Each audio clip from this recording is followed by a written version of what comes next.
Hey guys, hope you're all doing well. కొంచెం busy అయ్యి videos చేయలేకపోయాను. బట్ యా, మనం already biodiversity hotspots in India అనే topic cover చేసాము. Next biodiversity conservation methods like in situ conservation, ex situ conservation అనే topic cover చేసాం. So ఈ రోజు టాపిక్ ఏంటంటే బయోడైవర్సిటీలో types of species, which is very very important topic మనకి. ఎందుకంటే సపోజ్ ఎగ్జాంపుల్ చెప్తా చూడండి. మనకి ఎగ్జామ్ లో ఒక క్వశ్చన్ వచ్చింది రిగార్డింగ్ రెడ్ శాండల్స్, ఎర్రచందనం గురించి. దాంట్లో ఒక ఆప్షన్ ఎలా ఇచ్చాడు, red sandals is endemic to southern part of eastern Ghats అనే ఒక స్టేట్మెంట్ ఇచ్చారు. సో ఆ స్టేట్మెంట్ రైటా రాంగా అని మనకి తెలియాలంటే ఎండమిక్ అనే వర్డ్ కి మీనింగ్ తెలియాలి. సో ఈ రోజు మన టాపిక్ అదనమాట, types of species in biodiversity. చూసుకుంటే నేను ఒక 7 టైప్స్ చెప్తున్నాను, like keystone species, endemic species, flagship species, foundational species ఇలాంటివి. ఇక first one is keystone species. ఇదేంటంటే ఒక ఎకోసిస్టమ్, పర్టికులర్ ఎకోసిస్టమ్ తీసుకుంటే కొన్ని టైప్స్ ఆఫ్ స్పీసెస్ వాటి యొక్క ఎడిషన్ ఆర్ వాటి యొక్క loss from that ecosystem which indicates or వాటి చాలా ప్రభావం అనమాట వేరే స్పీసెస్ మీద పడుతుంది అన్నమాట. వాటి యొక్క నెంబర్ ఎక్కువైనా లేకపోతే వాటి యొక్క నెంబర్ తక్కువైనా వేరే స్పీసెస్ మీద వాటి ప్రభావం పడుతుంది. వాటిని కీ స్టోన్ స్పీసెస్ అని అంటారు. సో ఇప్పుడు ఏంటంటే ఒక ఎకోసిస్టమ్ లో కీ స్టోన్ స్పీసెస్ అనేవి లాస్ట్ అంటే ఇంకా లేవు అంటే దాని అర్థం ఏంటంటే ఎంటైర్ ఎకోసిస్టమ్ అనేది డిగ్రేడ్ అయిపోతుంది అని అర్థం అన్నమాట. బెస్ట్ ఎగ్జాంపుల్స్ తీసుకుంటే tigers, top most predators. Tigers number ఎక్కువైనా కింద ఉన్న స్పీసెస్ కి డేంజర్, అలాగే నెంబర్ తక్కువైనా మొత్తం ఎకోసిస్టమ్ అంతా గజ్బిజ్ గా అయిపోతుంది. టైగర్స్ కానీ, లయన్స్ కానీ, next elephants, next crocodiles, honeybees which is best or important source for pollination అనమాట హనీబీస్. సో అవి major keystone species. Next indicator species చూసుకుందాం. ఇదేంటంటే ఇండికేటర్ పేరులోనే ఉంది, ఇండికేట్ చేస్తుంది. ఈ స్పీసెస్ ఏంటంటే అక్కడున్న ఎన్వైరన్మెంటల్ కండిషన్ ని ఇండికేట్ చేస్తాయి.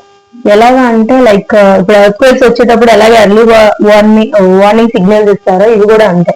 అక్కడ ఉన్న ఎన్వైరన్మెంటల్ కండిషన్స్ కి ఇవి ఒక ఎర్లీ వార్నింగ్ మెకానిజం లో యాక్ట్ చేస్తాయి అనమాట. బికాస్ ఆ పర్టికులర్ స్పీసెస్ అనేవి which are very sensitive to the environmental conditions. Best example ఏంటంటే లైకన్స్.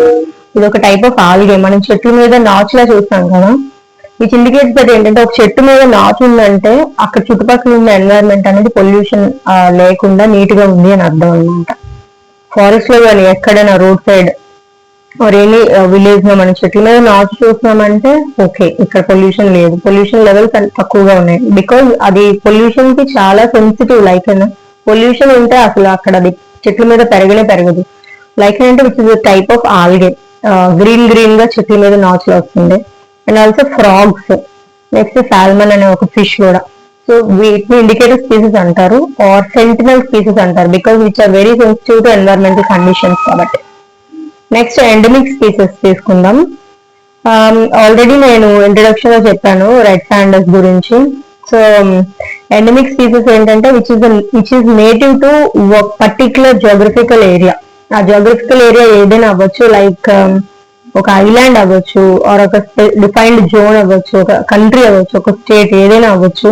ఆ పర్టికులర్ జోన్ కి అది నేటివ్ గా ఉంటే వాటిని ఎండమిక్ స్పీసెస్ అంటారు. దీనికి వేరే టర్మ్ ఏంటంటే ప్రిసెంప్టివ్ స్పీసెస్ అంటారు, అంటే restricted to A particular geographical area అని అర్థం. బెస్ట్ ఎగ్జాంపుల్స్ ఇప్పుడు వెస్ట్రన్ ఘాట్స్ లో చూసుకుంటే లైన్ టైల్డ్ మెకాక్స్ మనం వెస్ట్రన్ ఘాట్స్ లోనే చూడగలం. నెక్స్ట్ నీలగిరి థార్, అది కూడా వెస్ట్రన్ ఘాట్స్ లో చూడగలం. నెక్స్ట్ రెడ్ పాండాస్ మనం ఈస్టర్న్ హిమాలయస్ లో తప్ప ఇండియాలో ఇంకెక్కడా చూడలేం. నెక్స్ట్ ఈస్టర్న్ ఘాట్స్ లో చూసుకుంటే ఫ్లయింగ్ స్క్విరల్స్ కానీ, నెక్స్ట్ సైలెట్స్, ఇవి ఓన్లీ ఈస్టర్న్ ఘాట్స్ లోనే చూడగలం. అందుకే వాటిని ఎండమిక్ స్పీసెస్ అని అంటారు. Next fourth one is invasive alien species. Alien అంటే అది ఇక్కడిది కాదు, ఎక్కడదు అని అర్థం. Like which is very exotic but intentional గా కానీ అన్ఇంటెన్షనల్ గా కానీ ఇక్కడ ఇంట్రడ్యూస్ అవుతుంది మన ఏరియాలో. లైక్ ఎగ్జోటిక్ ఫ్రూట్స్ అలాగే మనం తెచ్చుకొని ఇంపోర్ట్ చేసుకొని తింటాము అలాగనమాట. ఇన్వాజివ్ ఏలియన్ స్పీసెస్ వీటి వల్ల ఏంటంటే వన్స్ వేరే చోట నుంచి ఇక్కడ ఇంటెన్షనల్ ఆర్ అన్ఇంటెన్షనల్ ఇంట్రడ్యూస్ అయిపోయిన తర్వాత ఇక్కడ ర్యాపిడ్ గా గ్రోత్ అయిపోయి ఇక్కడున్న నేటివ్ హ్యాబిటేట్, నేచురల్ హ్యాబిటేట్ ని డిస్ట్రాయ్ చేస్తుంది. ది బెస్ట్ బెస్ట్ ఎగ్జాంపుల్ ఏంటంటే లాంతనా. ఇది ఒక వీడ్ అనమాట. మనం ఎక్కడ రోడ్ సైడ్, విలేజెస్, ఫారెస్ట్ ఎక్కడ చూసినా మనకి వీడ్ అనేది కనిపిస్తూనే ఉంటుంది. నెక్స్ట్ పెస్ట్ ఆర్మీ వామ్, ఇది ఒక పెస్ట్. ఫాల్ ఆర్మీ వామ్, ఇది ఒక పెస్ట్. కార్న్, స్వీట్ కార్న్, జొన్నపొత్త వాటిలో ఎక్కువగా ఎఫెక్ట్ చేస్తుంది వాటికి.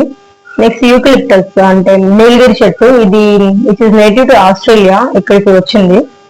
నెక్స్ట్ ప్రోకోసిస్ జ్యూలిఫ్లోరా, తుమ్మ చెట్టు.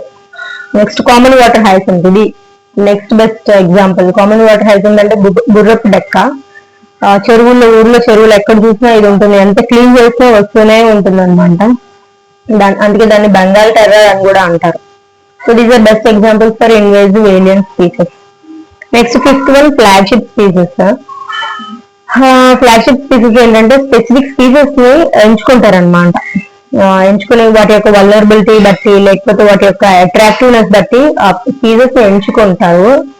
ఎందుకు ఎంచుకుంటారంటే అక్కడున్న ఎకో సిస్టమ్ ని ఖచ్చితంగా కన్జర్వేషన్ చెయ్యాలి. But particular eco system is in need of conservation అయినప్పుడు అలాంటి కొన్ని స్పీసెస్ ని ఎంచుకొని అక్కడున్న ఎకో సిస్టమ్ ని కన్జర్వ్ చేస్తారు. బెస్ట్ ఎగ్జాంపుల్స్ ఇండియన్ టైగర్, లేకపోతే ఆఫ్రికన్ ఎలిఫెంట్, లేకపోతే క్యాంగరో, ఆస్ట్రేలియన్ క్యాంగరోస్ కానీ, జైంట్ పాండాస్ ఆఫ్ చైనా, ఇలాంటివి అనమాట. Next umbrella species. సో ఇవేంటంటే ఒక పర్టికులర్ స్పీసెస్ ని మనం కన్జర్వ్ చేసేటప్పుడు ఎంటైర్ ఎకోసిస్టమ్ ని, ఇండైరెక్ట్ గా ఎంటైర్ ఎకోసిస్టమ్ ని కన్జర్వ్ చేస్తున్నట్టే లెక్క. లైక్ ఇప్పుడు ఒక ఫారెస్ట్ లో ఒక వైల్డ్ టైగర్ ని కన్జర్వ్ చేస్తున్నామంటే in that process we're conserving many other species like monkeys అవ్వచ్చు, లేకపోతే ఏమంటారు హేర్స్ అంటే ఒక type of rabbits. I can see in my beat area hares ఉంటాయి నాకు. నెక్స్ట్ బోర్డ్స్, వైల్డ్ బోర్డ్స్, అడవి పందులు, లెబర్డ్స్, ఇలాంటివి. అందుకే వీటిని అంబ్రెల్లా స్పీసెస్ అంటారు. ఇప్పుడు టైగర్స్ దీనికి బెస్ట్ ఎగ్జాంపుల్. ఒక అడవిలో టైగర్ ఉంది, ఒక అడవిలో టైగర్ తిరుగుతుందంటే దాని అర్థం ఏంటంటే అడవి అనేది సస్యశ్యామలంగా ఉంది అని అర్థం అనమాట. సో దీని best example tiger and giant pandas. వీటిని కన్జర్వ్ చేస్తారు ఎందుకంటే అక్కడ ఉన్న టోటల్ ఎంటైర్ ఎకో సిస్టమ్ ని కన్జర్వ్ చేయడానికి. అందుకే వాటిని అంబ్రెల్లా స్పీసెస్ అంటారు. Next last one is foundational species. Foundation అంటే పునాది లాగా అనమాట. ఈ స్పీసెస్ ఏంటంటే పర్టికులర్ ఎకో సిస్టమ్ లో డామినెంట్ ప్రైమరీ ప్రొడ్యూసర్స్ అయి ఉంటాయి. అవి అక్కడ మిగతా స్పీసెస్ ని డామినేట్ చేస్తాయి ఖచ్చితంగా. నెక్స్ట్ దీనికి బెస్ట్ ఎగ్జాంపుల్స్ ఏంటంటే కోరల్ రీఫ్ లో చూసుకుంటే కోరల్స్, లేకపోతే కెల్ప్ ఫారెస్ట్. కెల్ప్ అనేది ఒక లార్జ్ ఆల్గే లాంటిది. కెల్ప్ ఫారెస్ట్ లో ఎక్కువ డామినేట్ స్పీసెస్ కెల్ప్, అలాగే కోరల్స్. సో ఇవన్నీ లైక్ టైప్స్ ఆఫ్ స్పీసెస్ ఇప్పుడు నేను చెప్పింది, విచ్ ఇస్ వెరీ ఇంపార్టెంట్. మనకి ఆ కీ వర్డ్ అనేది దాని మీనింగ్ తెలియకపోతే sometimes in exam we lost the answer అనమాట. దాని మీనింగ్ తెలియకపోతే like endemic, umbrella, keystone species, ఇలాంటివి చాలా ఇంపార్టెంట్ వర్డ్స్ అనమాట. ఎగ్జామ్ లో మనకి ఆన్సర్ తెలియకపోయినా వర్డ్ తెలిస్తే at least we can guess the answer అనమాట. Thank you guys.